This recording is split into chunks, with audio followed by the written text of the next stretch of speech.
Bonjour, nous aborderons donc dans cette présentation le suivi du patient porteur de prothèse valvulaire cardiaque. Je n'ai pas de conflit d'intérêt à déclarer pour cette présentation. Comme vous le savez, sur le plan épidémiologique, les valvulopathies vont en croissant du fait du vieillissement de la population. Si la réparation valvulaire est le standard du traitement de l'insuffisance mitrale lorsque cela est possible, les prothèses valvulaires sont encore largement utilisées, de l'ordre de 16 000 cas en France par an. À noter cependant que de nos jours, les bioprothèses ont pris le pas sur les prothèses mécaniques. Soulignons enfin le développement des procédures percutanées comme le TAVI pour le rétrécissement aortique, le MitraClip pour la valve mitrale, sans oublier la valve tricuspide. Après remplacement valvulaire, les patients sont le plus souvent guéris de leur valvulopathie, mais ils sont porteurs d'un substitut valvulaire qui comporte un certain nombre de risques, d'où l'importance de l'information, de l'éducation, de la prévention, de la surveillance. L'évolution dépend également d'autres paramètres comme une éventuelle dysfonction ventriculaire gauche, l'existence d'une autre valvulopathie, une hypertension artérielle pulmonaire, une coronaropathie associée, un anévrisme de l'aorte ascendante.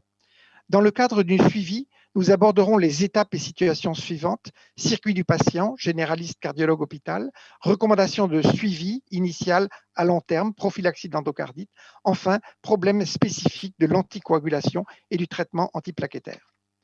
Dans le cadre de l'éducation du patient, la première chose à faire est de bien l'informer sur le type de prothèse qui lui a été implantée.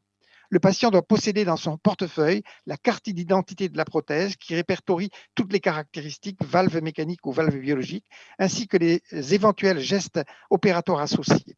Sur ce document, on retrouvera également les coordonnées du médecin traitant, du cardiologue et du centre hospitalier. Le bilan de référence post-opératoire est classiquement réalisé à la 4e semaine après la chirurgie, lorsque la situation hémodynamique est stabilisée et que le patient a retrouvé une vie autonome. Ce bilan de référence auprès du cardiologue doit comporter un examen clinique, un électrocardiogramme, une échographie transthoracique qui précisera les paramètres de prothèse en termes de gradient et de surface valvulaire effective. Cette visite sera l'occasion de répéter au patient les conseils sur son mode de vie, son traitement. Il faut également lui expliquer les symptômes d'alerte qui doivent amener à consulter pour rechercher une éventuelle complication. Le suivi à plus long terme est classiquement annuel et comprend un examen clinique par le cardiologue. Par contre, les recommandations internationales actuelles précisent que la réalisation d'une échographie transthoracique ne doit pas être systématique, mais guidée par l'existence de signes d'appel, de symptômes, ou s'il existe une notion de dysfonction ventriculaire gauche, s'il existe une autre valvulopathie, un anévrisme de l'aorte ascendante. En ce qui concerne les prothèses biologiques, il est conseillé de réaliser une échographie transthoracique chaque année à partir de la 5e, 6e année du fait du risque de dégénérescence. Enfin, en ce qui concerne le TAVI, technique encore récente, il est également recommandé de réaliser une ETT chaque année à la recherche d'une fuite ou d'une élévation de gradient asymptomatique. Autre point capital à rappeler, il s'agit de l'hygiène bucco-dentaire. Celle-ci doit être stricte. L'antibioprophylactie est de rigueur lors des soins dentaires et plus particulièrement les gestes qui touchent la muqueuse gingivale avec perforation de la région périphérique de la dent. Il s'agit d'une recommandation de classe 2AC. Il n'y a pas d'antibioprophylaxie à prévoir pour les gestes respiratoires, gastro-intestinaux, urogénitaux, cutanés. En l'absence d'allergie à la pénicilline, le traitement comporte 2 grammes d'amoxicilline ou d'ampicilline 30 à 60 minutes avant la procédure, per-os ou intraveineux. En cas d'allergie à la pénicilline, clindamycine 600 mg per-os ou intraveineux. Autre aspect important à considérer, il s'agit de la gestion du traitement anticoagulant pour les prothèses mécaniques. Pour ces dernières, le traitement anticoagulant doit se faire à base d'antivitamine K. Les anticoagulants oraux directs sont en effet formellement proscrits. Il est recommandé de surveiller l'anticoagulation de façon régulière par un praticien expérimenté. Soulignons à ce propos l'importance de l'éducation thérapeutique et l'intérêt de l'automesure actuellement disponible dans de nombreux pays pour les patients éduqués et motivés. Il est préférable de spécifier au patient l'INR cible en fonction du type de prothèse et de la localisation, en sachant que l'on peut accepter une variation de 0,5 unités de part et d'autre de l'INR cible. En ce qui concerne le niveau de l'anticoagulation, il est fonction du type et de la localisation de la prothèse et de la notion de facteurs de risque associés, en particulier fibrillation auriculaire. À titre d'exemple, pour une prothèse mécanique à double ailette, en position aortique, en rythme sinusal, l'INR est de 2,5. Pour une prothèse mitrale à double ailette en rythme sinusal, l'INR cible est de 3. En ce qui concerne les bioprothèses, l'intérêt est a priori de ne pas nécessiter de traitement anticoagulant au long cours en l'absence de fibrillation auriculaire. Toutefois, les recommandations internationales proposent un traitement par AVK durant les 3 premiers mois post-opératoires pour les bioprothèses mitrales et tricuspides pour lesquelles le risque thromboembolique est plus élevé. Quoi qu'il en soit, au-delà de la période post-opératoire, un traitement anti-agrégant à vie par aspirine est proposé. En ce qui concerne le TAVI, selon les recommandations actuelles, en Europe, la stratégie est basée sur une double anti-agrégation pendant 3 à 6 mois, puis mono-anti-agrégation au long cours. Si le risque hémorragique est élevé, on peut se contenter d'une mono-anti-agrégation.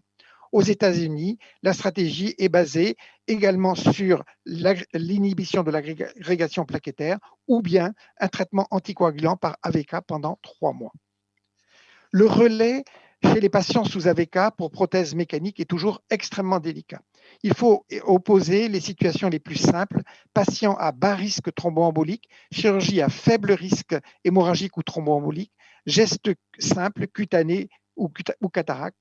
Dans ces cas, il est proposé de réaliser la chirurgie sans relais après avoir abaissé l'INR à 2 ou avoir arrêté de façon très brève la prise d'AVK. La problématique est tout autre lorsqu'il s'agit d'une prothèse à risque, d'un patient avec comorbidité ou bien d'une chirurgie lourde. Dans ces cas, il faut envisager un relais, soit par héparine, idéalement intraveineuse ou sous-cutanée, soit par HBPM. L'utilisation des HBPM est toutefois controversée. Il est rappelé que si ce choix est fait, il faut prescrire 2 injections à 12 heures d'intervalle en contrôlant régulièrement l'activité anti-10A. Lorsque les EVK doivent être interrompus, il est conseillé de le faire aux alentours de J-5 et de débuter l'héparine aux alentours de J-3 en fonction de l'INR. En conclusion, les patients porteurs de prothèses valvulaires doivent être surveillés comme des patients atteints de pathologie valvulaire, c'est-à-dire au moins une fois par an par le cardiologue. La surveillance repose avant tout sur la clinique. Les recommandations nous disent que la répétition annuelle d'une ETT est inutile en l'absence de symptômes. Par contre, il faut éduquer le patient à connaître les signes d'alarme, dyspnée, douleur thoracique, palpitations, syncope, fièvre, qui doivent conduire à consulter le cardiologue, voire le centre hospitalier sans retard. Les règles de prophylaxie de l'endocardite sont de rigueur chez ces patients à haut risque. Enfin, le traitement anticoagulant par AVK est indispensable en cas de prothèse mécanique et doit être surveillé de façon très attentive. Je vous remercie. Je tiens à remercier le comité d'organisation pour cette invitation. Je vais donc traiter du suivi des femmes enceintes porteuses de prothèses valvulaires. Je n'ai pas de conflit d'intérêt concernant ce topo. Alors, il s'agit d'une situation, heureusement, qui n'est pas très fréquente, mais qui est quand même préoccupante parce qu'elle est à haut risque de complications et elle requiert une prise en charge multidisciplinaire. Dans un souci de temps, je vais donc plutôt me concentrer sur la gestion des grossesses chez les porteuses de prothèses valvulaires mécaniques. Donc, il s'agit d'une situation à haut risque, classée 3 de la classification de l'OMS. En fait, pendant la grossesse, il y a des modifications hémodynamiques qui vont survenir avec une augmentation du débit cardiaque dès les premières semaines avec un pic à 20 semaines, puis une stabilisation. Et aussi, nous avons un état d'hypercoagulabilité. Ces deux éléments vont impacter le fonctionnement des prothèses valvulaires et vont prédisposer à la survenue de complications maternelles et fœtales. Et ceci a été bien relevé dans le registre EUROPA, qui est un grand registre européen et qui est même mondial, qui a suivi ces femmes porteuses de prothèses valvulaires mécaniques et qui a relevé une mortalité de 1,4% chez ces patientes, un taux d'événements thrombotiques à 6,1%, essentiellement au cours du premier trimestre, des complications hémorragiques dans 25% des cas, et en plus du risque de mort fœtale in utero et de fausse couche, et donc un taux de complication global qui est de 42%. Donc, ce qui souligne l'importance d'une prise en charge multidisciplinaire au sein d'une équipe et au sein d'un centre de prise en charge tertiaire. Tout d'abord, il faut assurer un conseil préconceptionnel et estimer le risque maternel chez ces patientes grâce à un examen clinique détaillé, un électrocardiogramme et une échocardiographie transthoracique pour estimer le risque de ces femmes enceintes, mais aussi les informer de leur risque personnel et du risque de complications fœtales. Et aussi, au cours de cette visite, on choisira le protocole d'anticoagulation qui sera adopté pendant la grossesse, sachant que pour les AVK, parfois, on sera amené à augmenter la dose pendant la grossesse. Donc, en cours de grossesse, il faudra assurer un suivi très rapproché, mensuel, un monitorage très rapproché aussi de l'anticoagulation, des échocardiographies transthoraciques répétitives et en cas de suspicion de complications, des échographies, une échographie ou plusieurs échographies transœsophagiennes, voire une fluoroscopie si elle est nécessaire, sans oublier la protection abdominale pour réduire le risque de radiation fœtale. Donc, l'échocardiographie transthoracique, ce qu'il faut savoir, c'est en raison des modifications hémodynamiques, on aura des modifications sur les paramètres des prothèses et donc une augmentation physiologique du gradient moyen et des vitesses. En revanche, la surface valvulaire, le PHT ou l'index de perméabilité ne seront pas modifiés et vont nous servir de base pour les suivis de ces patientes.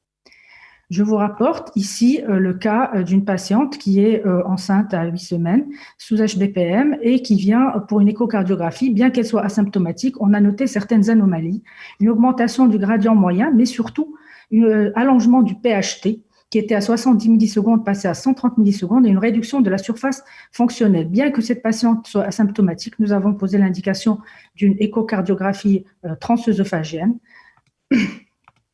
Et je vais vous montrer ici les images qui montrent l'existence d'un thrombus flottant, d'un thrombus au niveau de la prothèse valvulaire et qui menace d'emboliser. Donc, qu'en est-il de l'anticoagulation? Il faut savoir que les AVK traversent le placenta et comprennent un risque de complications fœtales qui n'est pas négligeable, de fausse couche, de prématurité, de faible poids de naissance, mais aussi un risque malformatif, mais que ce risque est lié à leur utilisation essentiellement au cours du premier trimestre et aussi à la posologie du traitement. Et donc, les faibles doses sont à moindre risque que les fortes doses d'AVK. En revanche, donc, ces AVK devront être surveillés par un INR et le choix de l'INR cible va dépendre de facteurs de risque maternels, mais aussi de facteurs de risque thrombotiques liés à la prothèse que la patiente a. Et les héparines, l'héparinothérapie, donc on a l'héparine non fractionnée et les HBPM, ne traversent pas le placenta, donc ne sont pas à risque de complications fœtales.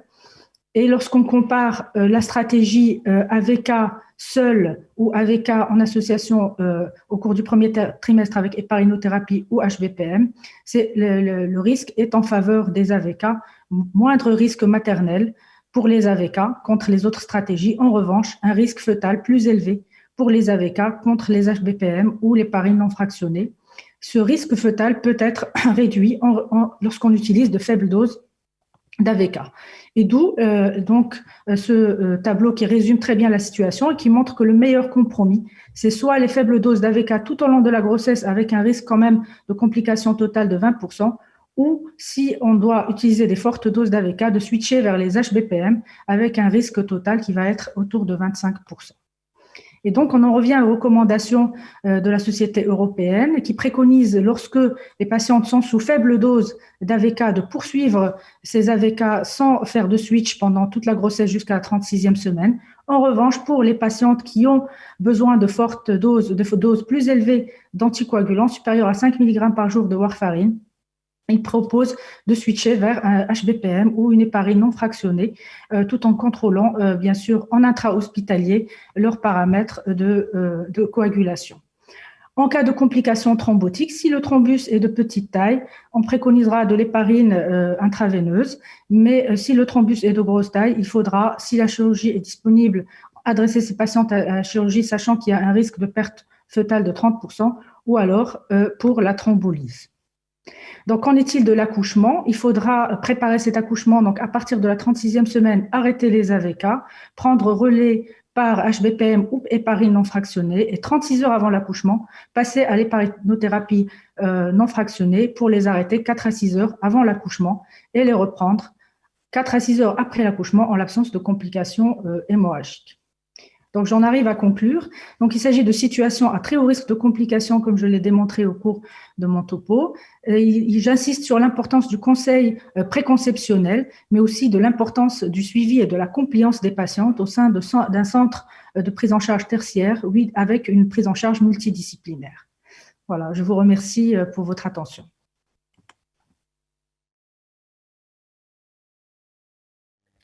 Bonjour à tous, nous sommes donc là aujourd'hui pour parler de la problématique de la gestion des situations à risque hémorragique chez les patients porteurs de valves mécaniques avec la gestion des traitements antivitamine K qui est, je vous le rappelle, une des causes fréquentes de consultation pour iatrogénie en France.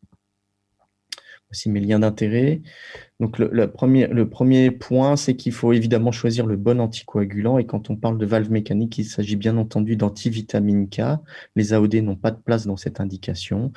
Et pour limiter la variabilité des INR, qui est un facteur prédictif important de la survenue de complications hémorragiques, il faut privilégier la warfarine au-delà de tous les autres antivitamines K qui permet une meilleure stabilité des INR et qui est la molécule qui a été testée dans la plupart des études.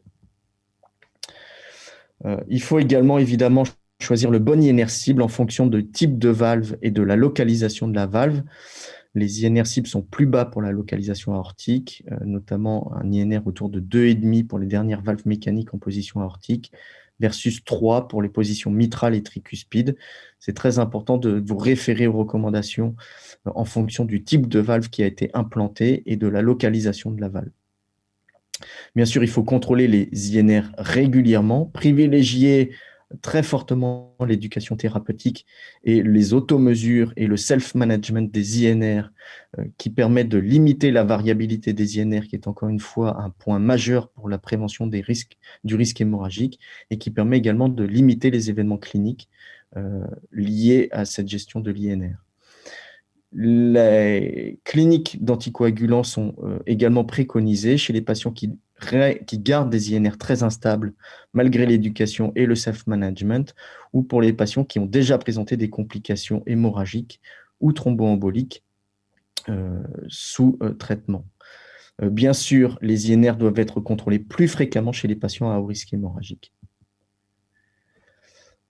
Alors, qu'en est-il de la gestion fréquente de la problématique du relais en cas de geste invasif? Alors, ce qui est recommandé aujourd'hui, c'est d'éviter autant que possible le bridging, c'est-à-dire de ne pas faire de relais et de faire le geste sous antivitamine K avec un INR cible dans la fenêtre thérapeutique. Donc, encore une fois, on continue le traitement et on n'arrête pas les AVK à chaque fois que c'est possible, et c'est possible dans un très grand nombre de cas. Lorsque vraiment l'arrêt du traitement est nécessaire pour un geste particulièrement au risque hémorragique, il faut arrêter les antivitamines K entre 4 et 5 jours avant le geste, 5 jours selon les recommandations européennes, 4 jours selon les recommandations américaines, et envisager donc un relais par l'héparine non fractionnée ou l'héparine de bas poids moléculaire, qui est encore une fois là une spécificité des recommandations européennes. On peut utiliser les héparines de bas poids moléculaire lorsque la valve est en position aortique, sous réserve d'utiliser l'enoxaparine à dose efficace, donc adaptée au poids et à la fonction rénale, en 2 fois par jour, et si possible en surveillant l'anti-DISA. Une autre situation à très haut risque hémorragique, c'est la situation où on est dans l'obligation de prescrire des antiagrégants plaquettaires en plus de l'anticoagulation. La seule véritable indication, à mon sens, c'est l'angioplastie coronaire avec la mise en place d'un stent au niveau coronaire. Et vous avez ici donc 2 recommandations, celle de 2017 et celle de 2020. Et vous voyez qu'on a beaucoup progressé dans cette situation, puisque aujourd'hui, on peut raccourcir la triple thérapie à quelques jours lorsque le risque coronaire est relativement faible, ce qui est le cas la plupart du temps. Et donc, on va faire une double thérapie avec l'anticoagulant et une mono-antiagrégation plaquettaire très précocement après l'angioplastie coronaire. Et on va pouvoir prescrire l'anticoagulant seul au-delà de 12 mois pour également un grand nombre de patients, ce qui permet d'être la meilleure stratégie sur le rapport bénéfice-risque. Donc, encore une fois, on limite très fortement la triple thérapie et on limite également la durée de la double thérapie au maximum à 12 mois, dès que le risque coronaire est relativement faible, ce qui est encore une fois très fréquent. Alors, la gestion du surdosage en AVK asymptomatique, c'est-à-dire non lié à une hémorragie, la plupart du temps, on peut simplement arrêter l'anticoagulant sans envisager de réversion, c'est-à-dire on n'utilise bien sûr jamais de complexe prothrombinique dans cette situation et jamais de plasma frais congelé dans cette situation quand il n'y a pas de saignement extériorisé. Parfois, on sera amené à faire de la vitamine K lorsque les INR sont extrêmement élevés, notamment au-dessus de 6. Mais vous voyez que la plupart du temps, on va simplement arrêter l'anticoagulant, ce qui va permettre de retrouver un INR en quelques jours dans des proportions tout à fait raisonnables. Et encore une fois, quand il n'y a pas de saignement extériorisé associé, on arrête le traitement, on laisse l'INR redescendre et on reprendra les AVK quand l'INR sera dans la fenêtre thérapeutique. Alors, qu'en est-il de la gestion de l'hémorragie grave? Là, c'est vraiment un problème très particulier. Eh bien, donc, il y a globalement une gestion en 7 points. Donc, on arrête les anticoagulants, bien sûr. On va, bien sûr, remplir le malade et gérer l'instabilité hémodynamique, surveiller la biologie, notamment l'INR, mais pas seulement, l'hémoglobine, le taux plaquettaire, la fonction rénale et l'ensemble des paramètres de la coagulation. On va faire les gestes locaux pour limiter l'hémorragie, transfuser des globules rouges si c'est nécessaire ou des plaquettes, et évidemment faire de la vitamine K et soit des complexes prothrombiques, soit du plasma frais congelé pour gérer les problèmes de coagulation. Il faut toujours faire de la vitamine K associée au plasma frais congelé ou au complexe prothrombique, puisque ces traitements ont des demi-vies relativement courtes et ne vont couvrir qu'une certaine période. Et donc, c'est très, très important de faire la vitamine K en plus de ces traitements. Quand est-ce qu'on reprendra les antivitamines K? Bien, ça va dépendre, je n'ai pas de recette toute faite ici, ça va dépendre bien sûr de 2 choses. D'abord du risque thromboembolique, notamment la position mitrale de la valve, mais aussi du risque d'hémorragie, notamment la problématique intracrânienne et des autres problèmes associés. Ce qu'il faut savoir, c'est que dans le pire des cas, le risque thromboembolique, il est seulement de 0,06% par jour. Et donc, il ne faut pas reprendre trop les anticoagulants. Quand l'hémorragie est intracrânienne, il est préconisé d'arrêter 2 semaines les anticoagulants. Pour les autres localisations, 3 à 4 jours suffisent en général. Voilà, donc en conclusion, pour limiter les hémorragies, il faut utiliser la bonne drogue à la bonne dose, surveiller les INR, privilégier l'éducation thérapeutique et le self-management de l'INR par le patient, identifier les patients à haut risque hémorragique et les situations à haut risque hémorragique, éviter au maximum les bridging, c'est-à-dire faire les gestes sous anticoagulants par vitamine K sans envisager le bridging à chaque fois que possible, limiter les associations aux autres antithrombotiques et notamment les antiagrégants plaquettaires et considérer les inhibiteurs de la pompe à protons à chaque fois que c'est nécessaire pour essayer de limiter les saignements puisque la cause la plus fréquente des saignements reste les saignements gastro-intestinaux. Voilà, je vous remercie de votre attention.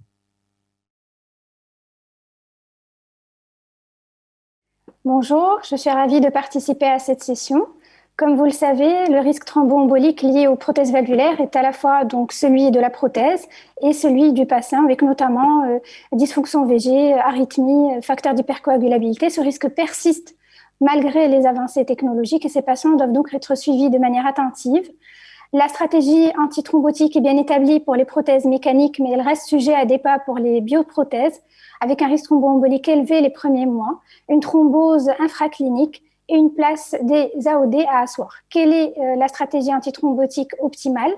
Donc, concernant les prothèses mécaniques, vous savez que les AVK doivent être donnés à vie. Ce n'est pas forcément une évidence parce que dans nos pays, avec les patients qui doivent être suivis jeunes, avec les difficultés d'INR dans la zone thérapeutique, on a encore donc des interruptions de traitement avec donc cette patiente qui avait une prothèse mécanique qui a thrombosé avec un embole dans les coronaires. Est-ce qu'il faut ajouter de l'aspirine lorsqu'on a un antécédent thromboembolique? Oui, en 2A, les Américains étaient donc en faveur d'ajouter de l'aspirine à vie, mais les recommandations se sont alignées en 2020 sur la base d'une revue Cochrane qui a bien montré que le risque hémorragique était plus élevé sanguin sur le risque ischémique. Alors, la cible d'INR dépend, comme vous le savez, du type de prothèse et des facteurs de risque thromboembolique du patient. Il faut plutôt donner une cible d'INR qu'une fourchette. Il faut insister sur le fait que le patient peut s'autogérer ou alors avec une clinique d'anticoagulants parce que les fluctuations d'INR sont associées à une incidence élevée de complications. Enfin, il est recommandé donc de n'arrêter les anticoagulants que pour les chirurgies majeures. Et donc, les Américains proposent même d'arrêter sans bridger puisqu'on sait que le relais peut donner à la fois des complications thromboemboliques et hémorragiques. Concernant les bioprothèses, donc les niveaux de preuve sont faibles de chacun des côtés de l'Atlantique, avec donc plutôt des anticoagulants versant mitral et tricuspide et des anti-agrégants plaquettaires en Europe pour l'aortique, des anticoagulants pour tout type de bioprothèse, donc 3 à 6 mois, puis aspirine pour les Américains, avec une étude parue à l'AHA très récemment qui a montré qu'en cas de bioprothèse mitrale en EFA, le rivaroxaban faisait aussi bien que la warfarin. Concernant donc le TAVI, encore une fois des niveaux de preuve faibles pour les recommandations, avec plutôt une DAPT donc pendant 3 à 6 mois, voire SAPT introduite par les Européens en 2017 en cas de haut risque hémorragique. Et nous savons que tout cela est établi en fait sur la stratégie post-angioplastie. Et donc, c'est important parce que le débat persiste puisque le risque ischémique et embolique, malgré toutes les avancées, est important et corrélé à la mortalité. Et c'est aussi important parce qu'on a montré qu'il y avait des thromboses infracliniques sous forme d'épaississement, donc vues au scanner sous forme d'hyposignal, mais également une restriction du jeu valvaire qui était présent jusqu'à 13% des cas donc après TAVI, qui sont moins présents lorsqu'on anticoagule et disparaissent lorsqu'on anticoagule les patients, avec potentiellement un risque d'AIT, mais on n'a pas encore de preuves sur le retentissement par rapport aux AVC et la détérioration valvulaire, et donc aucun impact thérapeutique jusqu'à présent. Donc, que faire? Plusieurs études en cours selon différents scénarios. S'il n'y a pas d'indication aux anticoagulants mono ou double anti-agrégation plaquettaire, une petite étude canadienne avait déjà montré qu'il y avait une tendance hémorragique lorsqu'on fait une double anti-agrégation plaquettaire. Des études sont en cours et on a le résultat de l'étude populaire TAVI qui a montré qu'adjoindre de clopidogrel à l'aspirine augmentait le risque hémorragique. Nous n'avons pas vraiment de données sur la durée des traitements. Que faire en cas de cas plus jeunes quand on ne donne pas de charge de Plavix ou en cas encore de pathologie, de risque thromboembolique comme dans les valves-in-valves. Deuxième scénario, lorsqu'il n'y a toujours pas d'indication, est-ce qu'il faut quand même, vu cette notion de thrombose, un anticoagulant oral? Là, on a l'étude Atlantis française qui va paraître dans ce congrès, qui va nous donner des informations. On a aussi une petite étude qui nous a dit qu'il n'y avait pas de différence. Par contre, l'étude Galileo a été stoppée prématurément, comme vous le savez, en montrant qu'il y avait un signal avec une augmentation du risque hémorragique lorsqu'on associe donc du rivaroxaban à de l'aspirine sans indication d'anticoagulation en post-TAVI. Alors, donc, dernier scénario, lorsqu'il y a une indication, est-ce qu'il faut rajouter un antiagrégant plaquettaire? Donc, déjà, il y avait une étude observationnelle qui a montré qu'il n'y avait pas de bénéfice, ce qui a été confirmé par le petit bras de Populaire TAVI, qui a montré que l'addition de clopidogrel augmentait les hémorragies sans diminuer le risque ischémique. Alors, AVK ou AOD, donc en post-TAVI et EFA, une étude monocentrique a montré qu'il y aurait donc un meilleur profil de sécurité avec les AOD, mais les études sont en cours et pourront répondre à cette question. Donc finalement, la tendance en Europe, c'est plus qu'une tendance, puisqu'on a de nouvelles recommandations américaines qui mettent donc, au premier plan l'aspirine donc en post-TAVI, alors qu'en Europe, effectivement, lorsque le haut risque hémorragique, on fera cette mono-anti-agrégation plaquettaire en réservant la DAPT à des risques hémorragiques faibles. Et maintenant, en classe 1, les Américains ont assis la place des AOD lorsqu'on dépasse 3 mois pour toutes les bioprothèses. Bien sûr, gardant en tête qu'il faudra réévaluer le traitement antithrombotique au cours du suivi de ces patients. Donc, en conclusion, la thérapie antithrombotique après les prothèses valvaires permet de prévenir les thromboses de valves et de réduire les événements thromboemboliques. Bien sûr, qu'il faudra toujours mettre en balance avec le risque hémorragique, Si les AVK donc, sont la pierre angulaire du traitement des prothèses mécaniques, donc la thérapie antithrombotique pour les prothèses et pour le TAVI n'est pas encore assise. On a une place pour les AOD donc, qui s'est précisée 3 mois après donc, chirurgie de bioprothèse. Pour le TAVI, on a une tendance vers la monothérapie, en particulier c'est un risque hémorragique, avec les AOD qui peuvent être une alternative aux AVK au-delà de 3 mois en cas de FA. Et je vous remercie pour votre attention.